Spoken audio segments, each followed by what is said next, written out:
첫날 밤 아이를 낳은 기막힌 이야기. 옛날 어느 집안에 아주 귀한 8대 독자가 살고 있었습니다. 집안 어른들은 하루라도 빨리 자손을 볼 요량으로 8대 독자 아들을 15 나이에 혼인을 시키고 말았지요. 여기저기 알아보며 훌륭한 색시를 고른 참이었습니다. 나이는 신랑보다 많아서 18살이었지요. 신랑은 상객을 대동한 채 말을 타고서 신부 집으로 혼례를 치르러 갔습니다. 수많은 사람들이 지켜보는 가운데 혼례를 치르는데 신부가 유난히 땀을 많이 흘리며 힘들어하는 것이었습니다. 이윽고 밤이 깊어지고 방에는 신랑과 신부 단 둘만 남았지요. 신랑은 어찌해야 할지 몰라서 이리 살펴보고 저리 들춰보면서 땀을 삐질삐질 흘리고 있었습니다. 그때 신부가 갑자기 배를 움켜쥐면서 쓰러지고 말았지요. 신부는 배를 쥔 채 고통스러운 표정을 짓더니 신음을 하기 시작했습니다. 신랑은 어찌할 바를 모르고 허둥지둥하다가 사람을 불러야 한다고 생각하고 문 밖으로 나가려고 하였지요. 그러자 신부가 옷자락을 잡고서 말리는데 그 표정이 너무나 간절했습니다. 신부가 한참을 신음하며 애를 쓰다가 두 손으로 문고리를 잡고는 숨이 넘어갈 사람처럼 되어 힘을 주기 시작하였지요. 그러다가 아이를 낳았습니다. 아들이었지요. 신부는 그만 자리에 푹 쓰러지고 말았습니다. 꼭 감은 두 눈에서 눈물이 주르륵 흘렀지요. 첫날 밤에 갓난 아기라니요. 기가 막혀도 여러 번 막힐 노릇이었습니다. 자리를 박차고 나서 혼인을 무효로 돌리고 돌아가기에 꼭 알맞은 일이었지요. 하지만 슬프게 우는 신부의 얼굴을 보니 신랑은 그렇게 할 수가 없었습니다. 그렇게 떠나고 나면 그 여인의 앞날이 어떻게 될지는 불 보듯 뻔한 일이었지요. 신부의 표정을 살펴보니 무언가 사연이 있는 것 같기도 하였습니다. 신랑은 신부와 아기를 바라보다가 방문을 밀치고 나가서 안채로 향하였지요. 장모님, 저 좀 보십시오. 장모님, 전 밤중에 밤참을 먹는 습관이 있어서 영 잠이 오질 않습니다. 따뜻한 밥 한 그릇만 차려서 내주십시오. 첫날 밤에 참 별일도 다 있다 싶었지만 사위가 하는 부탁인데 들어주지 않을 수도 없었습니다. 장모는 밥을 한 그릇 새로 하고 미역국을 따뜻하게 끓여서 신방에 들여보내 주었지요. 자, 이걸 먹으시오. 신랑은 숟가락으로 떠서 신부의 입에 넣어 주었습니다. 신부는 눈물을 뚝뚝 흘리면서 받아 먹었지요. 그럭저럭 밤이 깊어가서 새벽이 가까워졌습니다. 신랑이 잠시 무언가를 생각하더니 아기를 품에 안고서 자리에서 일어났습니다. 아무 걱정 말아요. 이 한마디만 남기고서 신랑은 방문을 밀고 나가 몰래 신부의 집을 빠져나갔지요. 그는 동구 밖을 벗어나 냇가로 가더니 시내를 가로지른 나무 다리 아래 아이를 싼 포대기를 살짝 내려놓았습니다. 그러고는 사람들 눈을 피하여 다시 신방으로 돌아왔지요. 날이 새자 신랑은 이른 아침부터 본가로 돌아가야겠다고 재촉을 하기 시작했습니다. 이틀을 더 머물러야 했지만 집에 계신 어머니가 걱정이 되어서 더 머무를 수 없다고 하였습니다. 색시는 몹시 피곤해 보이니 한 열흘쯤 뒤에나 보내주십시오. 그 말과 함께 신랑은 신부 집을 하직하고 상객 온 사람들과 함께 길을 나섰습니다. 큰 길로 가서 냇가에 이르자 신랑이 갑자기 멈춰 서더니 사람들에게 말하였지요. 저 다리 아래에서 아기 울음소리가 들리는 것 같습니다. 사람들이 다리 아래를 살펴보니 정말로 웬 갓난 아이가 울고 있었습니다. 아이를 데려오자 신랑이 부친에게 말하였지요. 아버지, 신기한 일도 다 있습니다. 어젯밤 꿈에 청룡이 제 몸을 휘감더니 이 다리 밑으로 들어갔답니다. 그러더니 이렇게 이 아이를 발견하였지요. 이 아이는 하늘이 저에게 주신 게 분명하니 아들로 삼아 키우겠습니다. 그 말을 들은 부친 또한 신기하게 생각했습니다. 워낙 손이 귀한 집안인지라 이렇게라도 아이를 얻은 것이 반가웠지만 다른 한편으로는 걱정스럽기도 하였지요. 네 각시가 이 아기를 보면 뭐라 할지 걱정이구나. 걱정 마십시오. 여인네가 가정의 말을 어찌 거역한단 말입니까? 그로부터 일주일 뒤 신부가 탄 가마가 신랑 집에 당도하였습니다. 신부는 용모가 단정할 뿐 아니라 몸가짐도 조신한데 왠지 얼굴에 수심이 있었지요. 시어머니는 그런 며느리에게 갓난 아기를 내밀기가 내키지는 않았지만 이왕 일이 그렇게 된지라 눈치를 살피면서 아기를 안겨주었습니다. 하늘이 준 아이라며 자꾸만 고집을 부리니 난들 어쩌겠니? 노여워 말고 정을 붙이도록 해보거라. 신부가 사연을 듣고 보니 제 몸으로 낳은 아이가 분명하였습니다. 아이를 받아 안으려니 그만 눈에서 뜨거운 눈물이 주르륵 흘렀지요. 속을 알리 없는 시어머니는 며느리를 다독거렸습니다. 그 후 색시는 시부모를 지성껏 모시고 아기를 정성을 다해 키웠지요. 그러자 집안의 보배가 한꺼번에 둘이나 들어왔다면서 사람들의 칭찬이 대단하였습니다. 색시는 신랑이 자기보다 나이는 적었지만 믿고 의지하며 존경까지 하였지요. 신랑 또한 그런 아내를 흔쾌히 받아들여주고 아이를 친자식처럼 사랑했습니다. 그러니 집안 일이 두루두루 잘 풀려나갈 수밖에 없었지요. 어느 날 밤 부부는 달빛이 내리비치는 뜰을 함께 거닐게 되었습니다. 남편이 말하였지요. 그날도 저렇게 달이 밝았지. 이제 다 지난 일이 되었으니 말해 주시오. 저 아이를 어떻게 가지게 된 것인지를.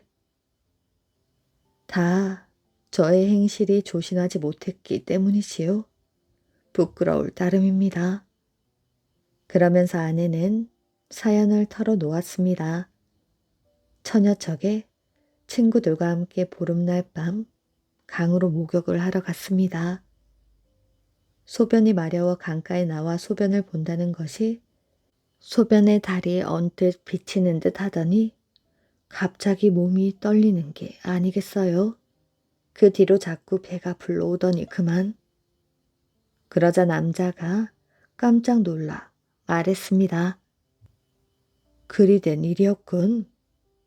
그런 일이 있었을 줄이야. 그렇다면 저 아이는? 그래, 전에 어디서 들은 이야기가 있어. 잠깐 기다려보시오. 남자는 양푼에 깨끗한 물을 한가득 떠다 놓더니 아이를 안고 나왔습니다. 그가 바늘로 아이의 손끝을 따서 피 3방울을 양푼의 물에 떨어뜨리자 그 피가 한데 모이더니 양푼에 비친 달 그림자에 맞추어 빨간 동그라미를 이루었지요. 이렇게 신기할 때가 이 아이는 보통 아이가 아니군.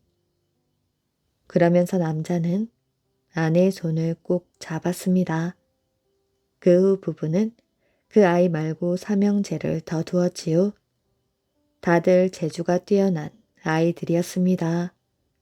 하지만 재주가 뛰어나기로는 역시 맏아들이었지요.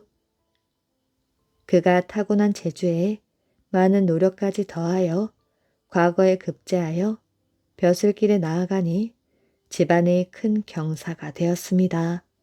그 뒤로 동생들 또한 사례로 관직에 나갈 수 있게 되었지요. 상사병에 걸린 거지. 옛날 어느 마을 다리 밑에 거지들의 소굴이 있었습니다. 아주 추운 어느 겨울날 거지들은 움막 앞에 비단 강보에 쌓인 채 한 아기가 버려져 있는 것을 보았지요. 이 아이는 하늘이 보내준 아이가 분명하다. 거지 왕초는 이 아이가 하늘이 내려준 복덩이라 생각하고 양자로 삼았습니다. 거지들은 그 아기를 왕자님이라 부르며 자기들 입에 풀칠을 못하여도 아기에게만큼은 먹을 것을 얻어주고 입을 것도 먼저 챙겨 입혔지요. 아이는 비록 먹고 지내는 게 풍족하지는 못했지만 거지들의 사랑을 한 몸에 받으며 씩씩하게 잘 자랐습니다. 아이는 쑥쑥 자라서 어엿한 청년이 되었지요. 어느 날 청년이 길을 가다 성으로 가는 마차 2대를 보았습니다. 청년은 보기 힘든 가마행렬에 호기심이 일어 가까이 다가가 보았습니다. 그때 뒤에 가는 가마의 문이 살짝 열리더니 예쁜 아가씨가 바깥을 내다보다가 청년과 눈이 마주쳤지요. 그 아가씨를 보는 순간 청년은 눈앞이 까매지고 정신이 아득해지고 말았습니다. 청년은 넋이 반쯤 나간 채로 자기도 모르게 성문 앞까지 가마를 따라갔습니다. 마음 같아서는 누구인지 알아보고 싶었지만 거지의 신분으로는 성 안으로 들어갈 수가 없었지요. 그날부터 청년은 상사병에 걸리고 말았습니다. 청년은 그 아가씨가 어디 사는 누구인지만이라도 알고 싶었지요. 설사 안다 하더라도 거지 주제에 양반댁 교수를 만난다는 것은 상상도 알 수 없는 일이었지만 눈만 뜨면 그 아가씨의 얼굴이고 눈을 감아도 그 아가씨 얼굴이니 날이 갈수록 청년의 병은 더 깊어져만 갔습니다. 청년을 안타깝게 여긴 거지들이 그 아가씨가 누군지 알아내어 주었지요. 그 아가씨는 벼슬 높은 양반의 딸이라고 합니다. 그 아가씨가 벼슬을 하는 양반의 딸이건 아니건 청년은 온통 성 안으로 들어가 그녀를 만나야겠다는 생각뿐이었습니다. 거지들은 청년을 말려서 될 일이 아니라는 걸 알고 성 안으로 들여보낼 방도를 찾아보기로 하였지요. 내가 성 안으로 들어가는 좁은 개구멍을 알고 있습니다. 거지들 덕분에 청년은 무사히 성 안으로 들어갈 수 있게 되었습니다. 하지만 그 아가씨가 머무는 집을 찾기란 하늘의 별 따기였지요. 며칠 수소문 끝에 겨우 그 집을 찾았지만 거지가 양반댁 교수를 만난다는 것은 있을 수도 없는 일이었습니다. 그렇게 몇 날 며칠을 그 집 앞에서 서성거리다가 밤에 담을 넘어 들어가서 만나기로 작정하였지요. 모두들 잠이 든 깊은 밤 청년은 담을 넘었습니다. 낮에 담 너머로 봐두었던 그 아가씨 방으로 살금살금 다가간 청년은 소리 없이 방문을 열고 들어갔습니다. 그런데 잠든 아가씨의 머리맡에 앉아 얼굴을 내려다보다가 저도 모르게 이마를 쓰다듬고 말았지요. 그 순간 화들짝 놀라 잠이 깬 아가씨가 소리를 지르며 은장도를 꺼내 들었습니다. 웬 놈인데 결혼도 하지 않은 처녀의 방에 함부로 들어오는 것이냐? 청년은 재빨리 아가씨의 입을 막으며 자신이 나쁜 사람이 아니라고 이야기하려 하였지요. 그런데 그 순간 아가씨가 은장도로 청년의 가슴을 찔러버렸습니다. 그러고는 자신의 몸이 이미 더럽혀진 것으로 알았는지 은장도로 자신의 목을 찌르고 말았지요. 순식간에 일어난 일이라 청년도 어찌할 수 없었습니다. 청년은 놀라 다급히 밖으로 도망쳤지요. 간신히 움막으로 돌아왔지만 비를 쏟으며 쓰러지던 그 아가씨의 모습을 지울 수가 없었습니다. 다음 날 자결을 했다는 그 아가씨의 소문이 성 내에 자자하게 퍼졌지요. 성 곳곳에서는 그 집에 침입한 괴한을 신고하면 큰 상금을 내리겠다는 방까지 나붙었습니다. 청년은 죄책감에 견딜 수가 없었지요. 아가씨가 없는 세상에 자기가 살아야 할 의미가 없다며 다른 거지들이 팔을 걷어붙이고 말렸지만 청년은 그 집에 가서 이실직고를 하고 죄의 대가를 치르기로 했습니다. 그 길로 양반댁에 찾아간 청년은 바로 참수를 당하고 말았지요. 거지들은 그가 죽어서라도 양반이 되어 아가씨와 백년해로 하라며 성한 담장 밑에 나무 한 그루를 심어 주었습니다. 세월이 흐르고 나무가 자라 열매를 맺었지요.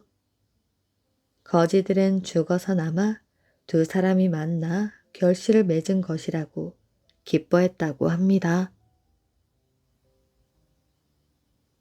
전생을 보는 호랑이 눈썹. 옛날에 부모를 잃고 고아가 되어 부잣집에서 머슴살이를 하는 청년이 있었습니다. 그런데 이 청년이 어찌나 부지런하고 착실한지 주인집 어른의 눈에 쏙 들었지요.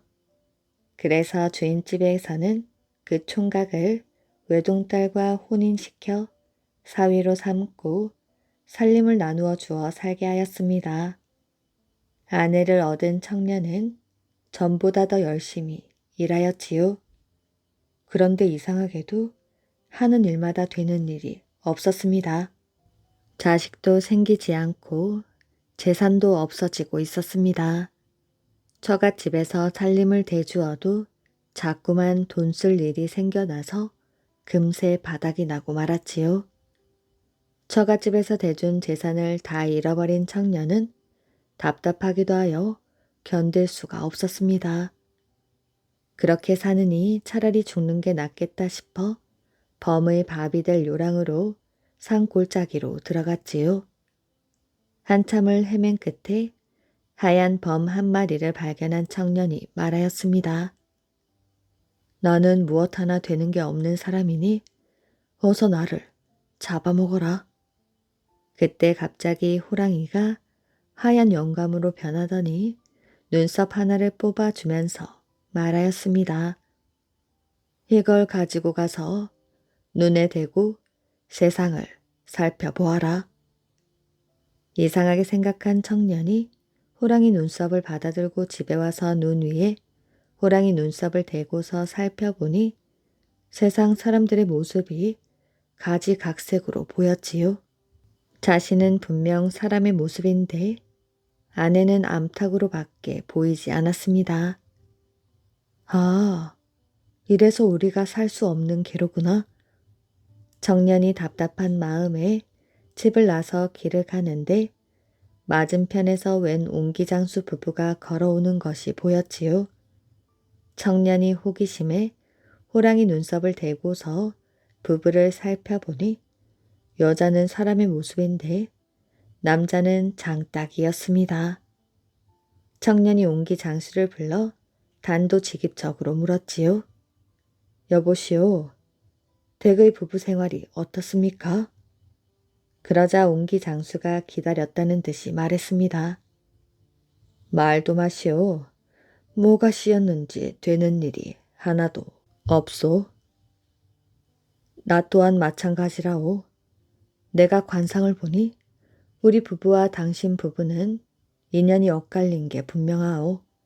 우리 한번 짝을 바꿔서 살아보지 않겠습니까? 정말 한번 그래 볼까요? 아내들도 일이 안 돼 답답하던 터라 두 부부는 서로 짝을 바꾸어 살기로 결정하였습니다. 그 후로 청년은 하는 일마다 잘 되기 시작하였지요. 3년이 채 지나지 않아서 옛 처갓집보다 더 큰 부자가 된 청년은 궁금한 마음에 옛날 살던 집을 찾아가 보았습니다. 요즘은 살기가 좀 어떻습니까? 그러자 옹기 장수가 아주 큰 소리를 쳤습니다. 하는 일마다 어찌다 잘 되는지 부자도 되고 자식도 낳았습니다. 댁내 살기가 힘들거든 여기 와서 함께 삽시다. 그런 말 마시오. 나도 그새 남부럽지 않은 큰 부자가 되었다오. 자식도 둘이나 낳았지요. 그렇게 그들은 짝을 바꾼 뒤로 날마다 술술 잘 풀려서 잘 먹고 잘 살다가 죽었다고 합니다. 쫓겨난 딸들. 옛날 어느 마을 한 선비가 딸 셋을 시집 보냈습니다. 그런데 세 딸이 모두 시집에서 얼마 살지 못하고서 쫓겨왔지요. 속이 상한 아버지가 쫓겨온 딸들을 붙잡고서 물었습니다. 예, 첫째야, 너는 어찌해서 쫓겨왔느냐? 아버지, 대단한 일도 아닌데 쫓겨났습니다. 밥을 하는데 속바지 가랑이에 이가 어찌나 많은지 이를 잡으려고 속바지를 벗어서 밥솥에다 넣고 삶았지요. 그래서 밥이 불그레하게 되었는데 시부모님이 밥을 먹다가 왜 밥이 불그레하냐 하시기에 사실대로 이야기했더니 이렇게 쫓아냈습니다. 그러자 아버지가 그 말을 듣고 말하였지요. 원 세상에 참 우스운 놈들이구나. 아니 그래, 수수밥도 못 먹어봤다니. 그 집 구석은 평생 수수밥도 못 먹을 집이다. 너 잘못한 거 하나 없다. 다시 둘째에게 물었지요. 너는 왜 쫓겨왔느냐? 저는 정말 아무 일도 아닌 것 가지고 쫓겨왔습니다. 밤에 잠을 자다가 하도 오줌이 마려워서 일어나 제청에 나갔더니 대청 구석에 희끄무레한 게 있었지요. 요강인 줄 알고 가서 오줌을 누웠는데 알고 보니 시아버지 이마박이었지 뭡니까? 일부러 그런 것도 아닌데 그냥 막 쫓아내었지요. 그러자 아버지가 눈을 부라리며 말하였지요. 그 나쁜 놈? 아니 세상에 그보다 더 좋은 게 어디 있니? 재미를 다 보고서 쫓아내다니 너 잘못한 거 하나도 없다. 다시 막내딸에게 물었지요. 너는 또 왜 쫓겨왔느냐? 저야말로 억울하게 쫓겨왔습니다. 서방도 없고 하도 심심하기에 시동생과 하룻밤을 보내었더니 이리 쫓아냅니다. 그러자 아버지가 다시 소리를 쳤습니다. 그놈의 집안이 웃기는 집안이구나. 그 고얀 놈, 시동생이면 남보다는 낫지 않으냐? 그걸 쫓아내다니 쫓아낸 놈이 나쁘다. 너 잘못한 것 하나도 없다. 그러면서 그냥 세 딸을 데리고 살았다고 합니다. 사람의 혼이 된 쥐. 옛날 어느 마을에 한 부부가 살고 있었지요. 어느 날 아내가 저녁에 바느질을 하는 동안 남편이 쿨쿨 잠을 자고 있었습니다. 한참 바느질에 열중하던 아내가 문득 남편을 보니 남편의 콧구멍에 조그만 흰 쥐 한 마리가 들락날락 하는 것이 보였지요. 놀라서 계속 보고 있으려니 쥐가 코에서 쏙 나와서 방바닥으로 내려가서는 밖으로 나가려는지 문 지방을 넘으려고 하였습니다.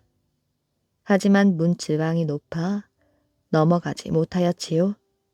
그 모습을 보던 아내는 문지방에 살짝 자를 걸쳐 놓았습니다. 그랬더니 쥐가 자를 타고 문지방을 넘어서 밖으로 나가는 것이었지요. 아내는 문을 열고서 흰 쥐를 따르기 시작했습니다.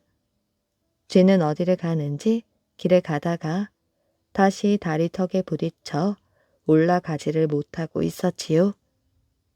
다시 여인이 자를 대주자 자를 타고 올라가서 길을 가기 시작했습니다. 그렇게 여러 번 여인의 도움을 받으면서 한참을 가더니 웬 언덕을 넘어 산 기슭으로 향하였지요. 산 기슭 속에 조그만 굴이 나 있는데 쥐는 그리로 쏙 들어가서 얼마간을 있다가 다시 나와 집으로 향하였습니다. 오는 길에도 여인의 도움을 받아 무사히 돌아온 흰 쥐는 방 안으로 들어가 도로 남편의 콧구멍 속으로 쏙 들어가 버렸지요. 아내가 아무 일도 없었던 것처럼 바느질을 계속하고 있으려니 남편이 벌떡 깨어 일어나 주위를 두리번 거리더니 말하였습니다.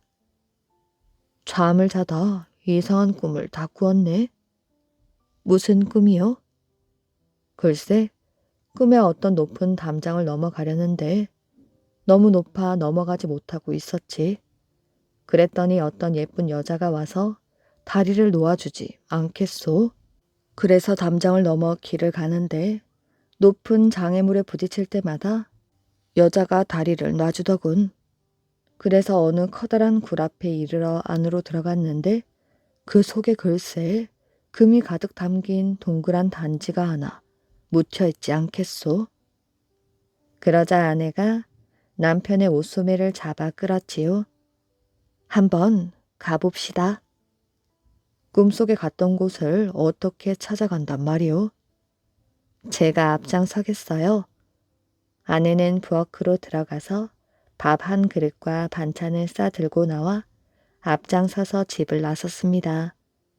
남편이 아내를 따라서 길을 가다 보니 꿈속에서 본 풍경 그대로였지요.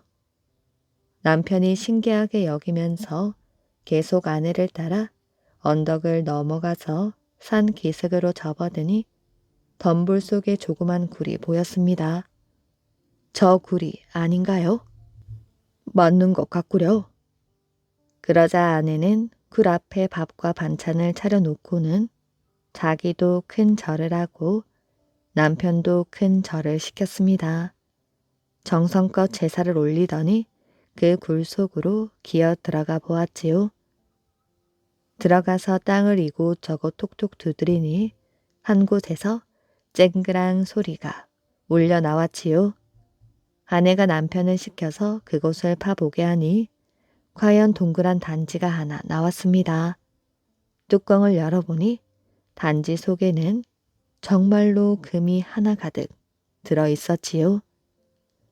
그 부부는 금을 가지고 돌아와서 큰 부자가 되어 잘 살았다고 합니다.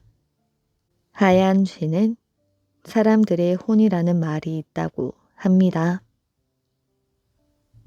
도망친 흑룡. 옛날 백두산 천지에서 백장수와 싸움을 벌여 겨우 목숨을 건진 흑룡은 하늘에 있는 궁전인 천궁 근처로 도망을 쳤습니다. 그런데 흑룡은 그곳에서도 여전히 심술과 말썽을 부렸지요. 심술 굳은 흑룡은 하늘나라 과수원에 들어가서 천도 복숭아를 마음대로 따 먹었습니다. 복숭아 나무 가지를 부러뜨리는가 하면 꽃밭에 들어가 꽃들을 짓밟아 놓기도 하였지요. 그뿐만이 아니었습니다. 위급할 때만 울리게 되어 있는 경보기를 제멋대로 울려서 천궁을 발칵 뒤집어 놓기 일쑤였지요. 드디어 참고만 있던 옥황상제가 크게 노할 지경에 이르렀습니다. 여봐라, 그 흑룡을 당장 붙잡아 들이거라. 흑룡이 옥황상제 앞으로 붙잡혀 왔습니다. 네 이놈, 네 죄를 알렸다.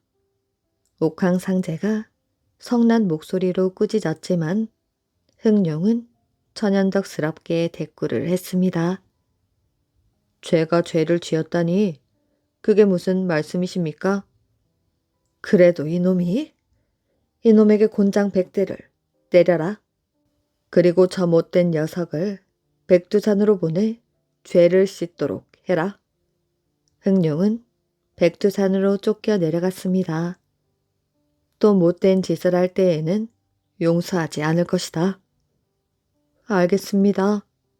백두산으로 쫓겨난 흥룡은 그래도 여전했습니다. 죄를 뉘우치기는커녕 더욱 포악스러운 짓만 골라서 하고 다니는 것이었지요. 천지에서 나온 흥룡은 사람으로 둔갑하여 처녀들을 업어다가 희롱하는가 하면 총각이나 장정들을 만나면 두들겨 팼습니다.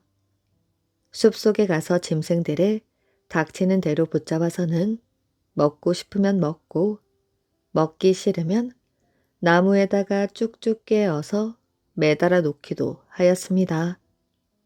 백두산이 발칵 뒤집혔습니다. 세상 만물이 공포에 휩쓸렸지요. 옥황상제님, 저희들을 살려주시옵소서. 포악무도한 흥룡이 저희들을 괴롭힙니다. 옥황상제님, 흥룡이 사람과 짐승들을 닥치는 대로 죽이고 있사옵니다. 옥황상제님께서는 땅 위의 모든 일을 감독하는 사람을 백두산에 내려보내시어 흥룡을 벌하십시오. 사람들은 이런 편지를 띄워 보냈습니다. 저런 못된 녀석이 있나? 내 그리 신신당부를 하였거늘. 그 못된 흥룡을 당장 잡아 올려라. 흥룡은 꾀를 내어 거짓말을 했습니다. 저는 백두산 일대의 사람들을 괴롭히는 불량배들을 벌한 죄밖에 없습니다. 선량한 백성을 보호하는 것도 죄가 됩니까? 정말 억울합니다. 못된 불량배를 처치한 저를 칭찬해 주지는 못할 망정 모함을 하다니요. 참으로 슬프지 않을 수 없습니다. 네 말이 사실이냐? 예, 그러다 보니 저를 시기하는 망나니들이 생겼습니다. 그놈들이 옥황상제님께 거짓을 고해 바쳐서 천궁이 시끄러워진 듯 하옵니다. 부디 그놈들을 벌해 주시옵소서. 흥룡은 능청스럽게 이를 데가 없었지요. 그러나 호락호락 넘어갈 옥황상제가 아니었습니다. 네 이놈, 지상 총감을 파견하여 사실을 밝힐 터인데 그때 만약 거짓임이 드러나면 능지처참을 면치 못할 것이다. 알겠사옵니다, 옥황상제님. 소인의 말이 거짓이라면 능지처참이 아니라 지옥을 펄펄 끓는 기름 가마에 볶아낸다 하여도 달갑게 받겠습니다. 흥룡은 끝까지 능청을 떨었습니다. 옥황상제는 지상총감을 백두산으로 보내었지요. 이거 큰일 났군. 지상총감은 흥룡이 가장 무서워하는 옥황상제의 신하였습니다. 흥룡 같은 것은 강아지 다루듯 하는 지상총감이었지요. 흥룡은 몹시 초조했습니다. 이러고 있을 때가 아니지. 내가 먼저 지상에 내려가 무슨 방법을 써야겠다. 흥룡이 옥황상제에게 말했습니다. 소인이 이렇게 있을 때가 아닙니다. 어서 내려가 불량배를 소탕해야 안심이 될 것 같습니다. 그럼 어서 내려가 보아라. 지상총감보다 먼저 내려가 증거를 없애야 할 텐데. 고자질한 녀석들을 잡아 없애야겠다. 백두산으로 돌아온 흥룡은 천지 속으로 뛰어 들어갔습니다. 그러자 천지의 물결이 태풍을 만난 바다처럼 거칠어졌지요. 이 죽일 놈들, 네 놈들이 나를 고자질했지. 흥룡은 물고기들을 만나는 족족 물어 죽였습니다. 물고기들이 흘린 피가 폭포수를 벌겋게 물들였지요. 천지를 온통 핏빛으로 물들인 흑룡은 곧 마을을 덮치어 시뻘건 불을 토해내어 집들을 불살라 버렸습니다. 마을 사람들의 비명 소리가 온 마을에 울렸지요. 너희들은 이리 와. 흑룡은 예쁜 처녀 셋을 골라냈습니다. 애원하는 처녀들을 천문봉 높은 동굴에다 가두었지요. 흑룡은 물, 불, 바람을 마음대로 부릴 수 있는 재주가 있었지요. 모든 것들을 불로 태운 뒤 물로 씻어버리고는 바람으로 날려보냈습니다. 그 흔적도 찾아보기가 어려울 정도로 깨끗했습니다. 이번에는 짐승들의 씨를 말려버리자. 흑룡이 숲속으로 들어갔지요.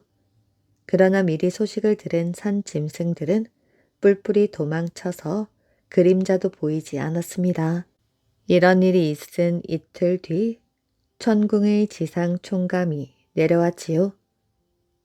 어서 오십시오, 지상 총감님. 차린 것은 없지만 많이 드십시오. 자, 한 잔 받으시지요. 지상 총감은 이런 흑룡을 의심하였습니다. 잠깐, 우선 물고기, 인간, 산 짐승들의 대표들을 불러오너라.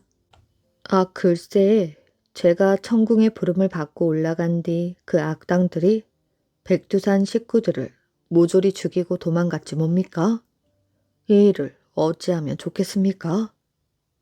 흑룡은 난감한 표정을 지었습니다. 그래? 그럼 내가 직접 눈으로 확인을 해봐야겠다. 지상총감은 천지에서 내려와 백화수로 갔습니다. 물길을 따라 내려가던 지상총감은 거의 죽어가는 물고기들을 발견하고 물었지요. 물고기들아, 흑룡의 소행이 어떠하냐? 그놈이 우리 물고기들을 닥치는 대로 죽였습니다. 우리들만 겨우 목숨을 건졌지요. 물고기들은 흑룡에게 당한 일을 죄다 말했습니다. 이젠 걱정 말거라. 내 흑룡의 죄를 엄하게 다스릴 터이니 마음 놓고 지내거라. 물고기들을 안심시킨 지상 총감은 천문봉 기슭으로 발길을 돌렸습니다. 이건 사람 냄새인데? 지상 총감이 냄새를 따라가자 커다란 굴 어귀에 집채만한 바위들이 쌓여 있는 곳이 나타났습니다. 지상 총감은 그 바위들을 가볍게 던져버렸지요. 이젠 살았어요. 이 은혜를 어찌 갚겠습니까? 정말 고맙습니다. 지상 총감은 머리끝까지 화가 치밀어 올랐습니다. 이 흑룡 녀석을 당장에.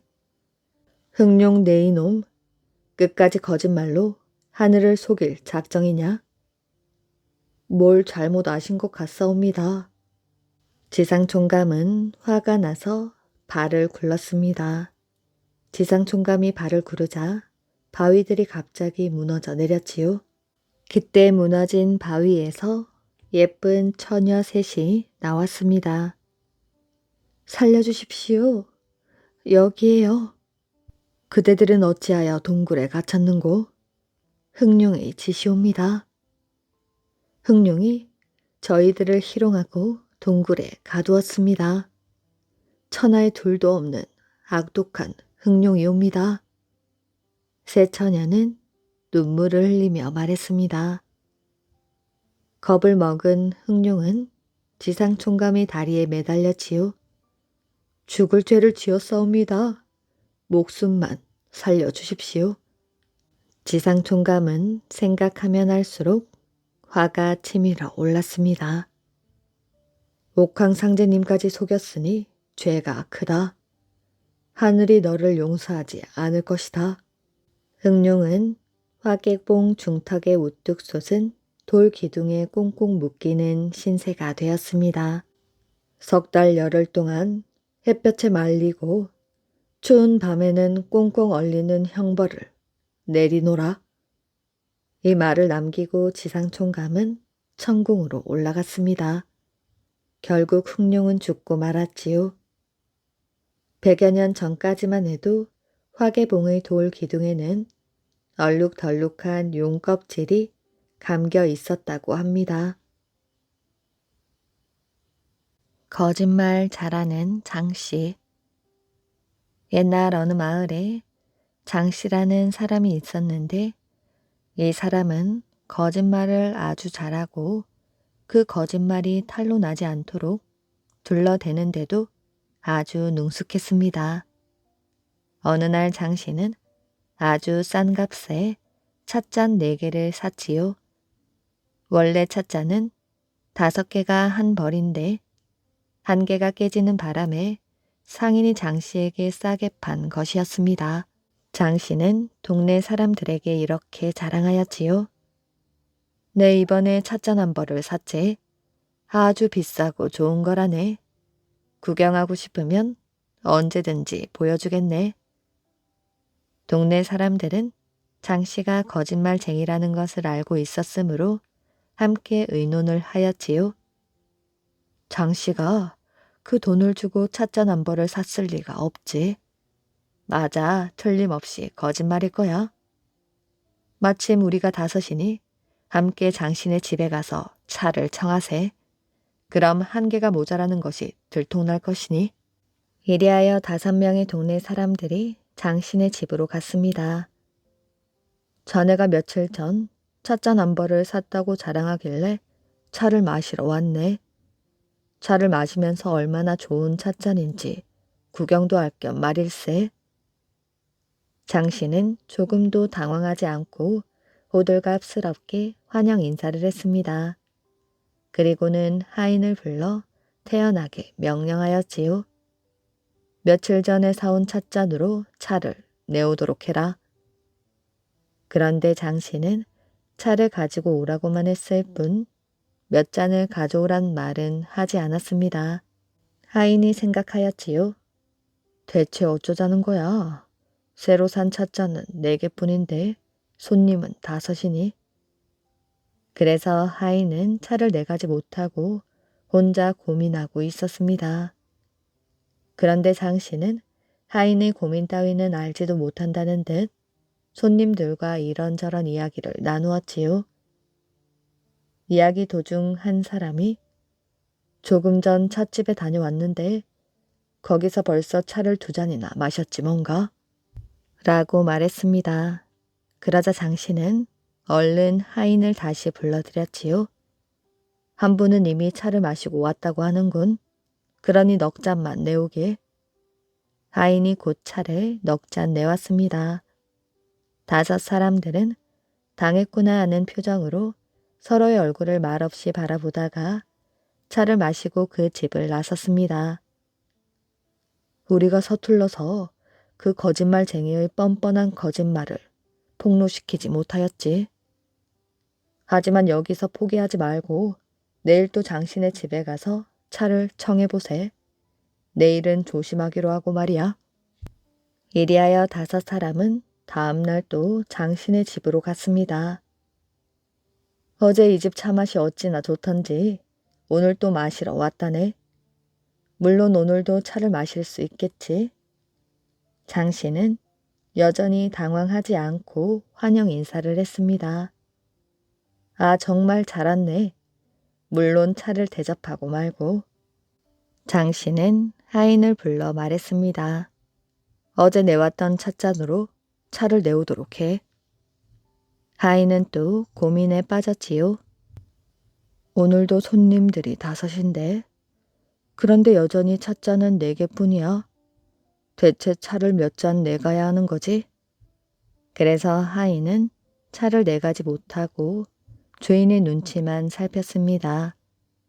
장씨는 웃으며 5 사람과 이야기를 나누었지요. 그때 한 사람이 말했습니다. 모두들 이 집 차 맛이 훌륭하다고 했는데 어젠 내가 찻집에서 미리 차를 마시고 와서 이 집 차를 마시지 못하였지. 오늘은 꼭 마셔야겠어. 그러자 장 씨는 얼른 하인을 불러 말하였지요. 어제 한 분이 차를 못 드셨지. 그러니 차 한 잔은 특별히 큰 잔에 내오도록 해라. 다른 분들에게는 어제 그 찻잔에 차를 내오고 말이야. 하인이 이제 됐다 하고 얼른 차 5잔을 내왔습니다. 5 사람들은 차를 마시고 나오면서 혀를 내둘렀지요. 우린 역시 장 씨를 당할 수 없나 봐. 바보와 늙은 어머니. 옛날 경북 성주의 칠봉산 자락에 있는 마을에 칠보라는 아들과 단둘이 사는 나이 많은 어머니가 있었습니다. 칠보는 늦둥이 아들이었지요. 그런데 조금 모자라 마을에서는 바보 취급을 당하고 있었습니다. 칠보는 하는 짓이 엉뚱하고 장난이 심하였지요. 그래서 하루라도 마을 사람들에게 욕을 먹지 않는 날이 없었습니다. 어머니는 늘 가슴이 조마조마하였지요. 잠시도 아들에게서 눈을 뗄 수가 없었습니다. 그러나 칠보는 어머니의 눈을 피하여 곧장 말썽을 일으키곤 하였지요.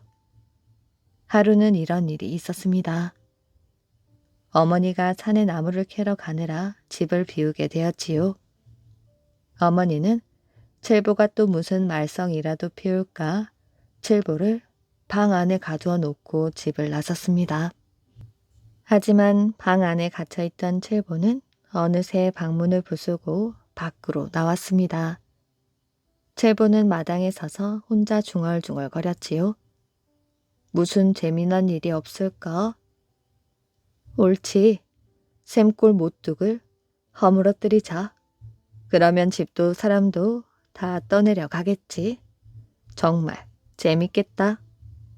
칠보는 헛간으로 들어가 삽을 찾아 들고 헛간에서 나왔습니다. 칠보는 샘골 못으로 가서 둑 위에 올랐습니다. 그리고 삽으로 둑을 허물어뜨리기 시작하였지요. 아니 저 녀석이?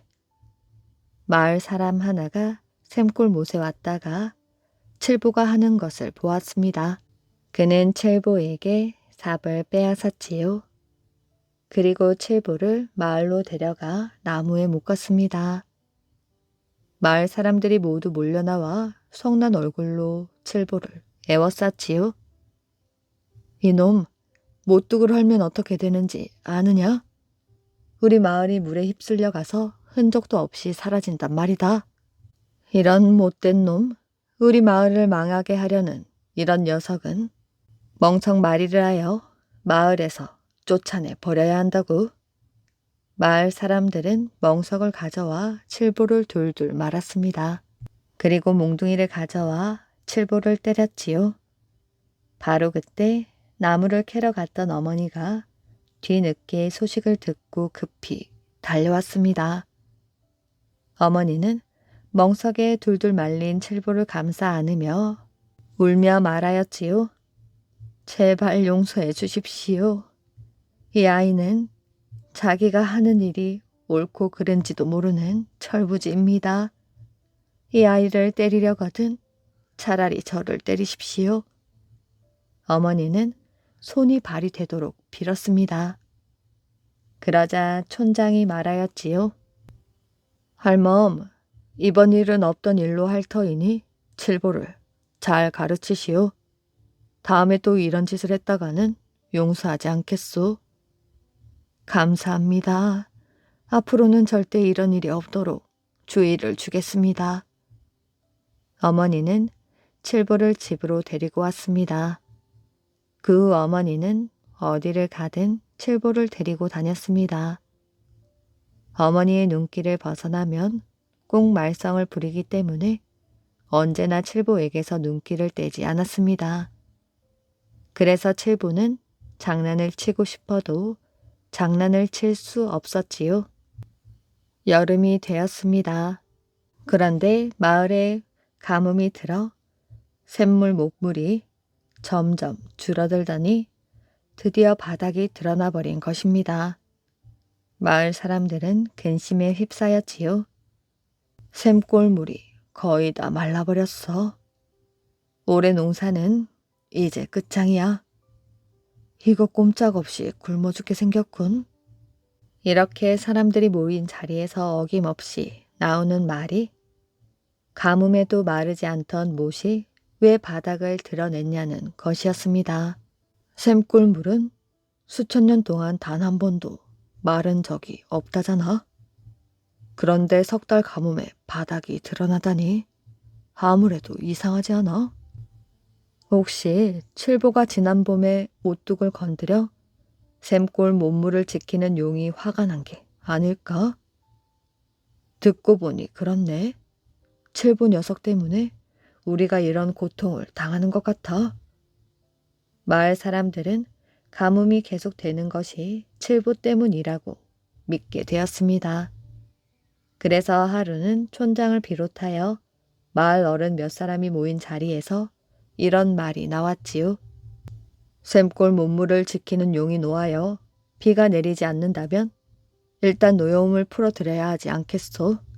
칠보를 제물로 하여 샘골 못에서 제사를 지냅시다. 그럼 틀림없이 용이 비를 내려줄 것이오. 좋은 의견이오. 칠보를 제물로 바쳐서 제사를 지낸다는 소문은 온 마을에 퍼졌습니다. 칠보 어머니는 어쩔 줄을 몰랐지요. 이 일을 안 이상 그냥 있을 수가 없었습니다. 아들이 끌려가기 전에 미리 손을 써야 하였지요. 칠보 어머니는 촌장을 찾아가 보았습니다. 촌장님, 제사를 연기해 주십시오. 일주일만 뒤로 미뤄주신다면 제가 산신령님께 빌어보겠습니다. 촌장이 말하였지요. 할멈이 기도한다고 비가 올 리가 있나? 못물을 지키는 용이 노하여 비가 오지 않는 것인데. 촌장님, 제가 반드시 비를 내리게 할 터이니 제발 저의 부탁을 들어주십시오. 칠보 어머니는 촌장에게 사정사정을 하였습니다. 알겠소. 제사를 일주일 뒤로 미루도록 하지요. 촌장의 허락을 받은 칠보 어머니는 칠봉산으로 올라갔습니다. 그리고 바위 위에 앉아 눈물을 흘리며 산신령에게 빌었지요.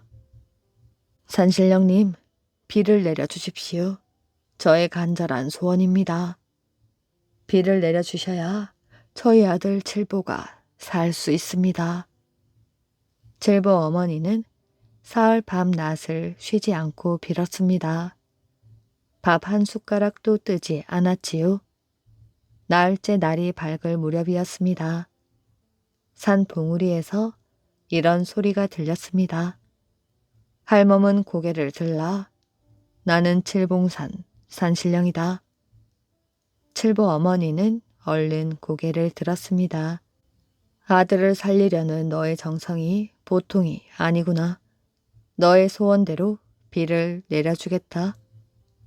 산신령님, 정말 고맙습니다. 하지만 조건이 있다. 아들을 살려주는 대신 네가 제물이 되어야 한다. 좋습니다. 아들을 살리는데 제가 무엇을 망설이겠습니까? 알겠다. 그럼 이제부터 내가 하는 말을 귀담아 듣거라. 일주일째 되는 날 너는 송아지 한 마리를 잡아서 그 피를 칠봉산 7봉우리에 골고루 뿌리거라. 그리고 나서 송아지 피로 목욕을 한 뒤 징을 들고 가장 높은 봉우리로 올라가거라. 그리고 징을 치며 비를 내려달라고 간절히 기도를 하거라. 그럼 하늘에서 너를 제물로 받아들이고 비를 내려주실 것이다. 그날은 금세 돌아왔습니다. 칠보 어머니는 송아지 한 마리를 잡아 그 피를 칠봉산 7봉우리에 골고루 뿌렸지요. 그리고 송아지 피로 목욕을 한 뒤 징을 들고 7봉우리 가운데 가장 높은 봉우리로 올라갔습니다.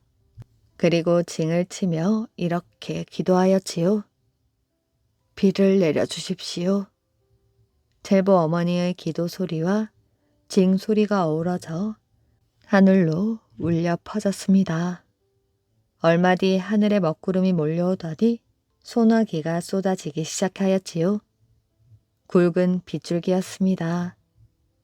먼 발치에서 칠보 어머니가 앉아있는 봉우리를 쳐다보던 마을 사람들은 함성을 질렀습니다. 비다 비, 비가 내린다. 마을 사람들은 비를 맞으며 기뻐 어쩔 줄을 몰랐습니다. 그런데 바로 그때 찢어질 듯 큰 소리를 내며 벼락이 떨어졌지요. 벼락이 떨어진 곳은 바로 칠보 어머니가 앉아있는 봉우리였습니다. 칠보 어머니가 벼락을 맞았어. 마을 사람들은 이렇게 소리치며 칠봉산 7봉우리 가운데 가장 높은 봉우리로 올라갔습니다. 칠보 어머니는 벼락을 맞아 죽어 있었지요. 칠보는 어머니를 가슴에 안고 통곡했습니다.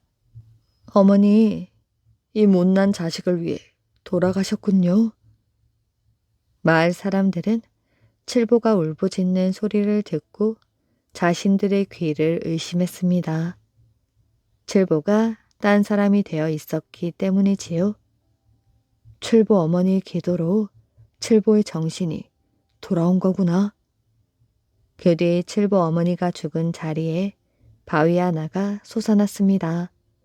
마을 사람들은 이 바위를 할멈 바위라 불렀지요.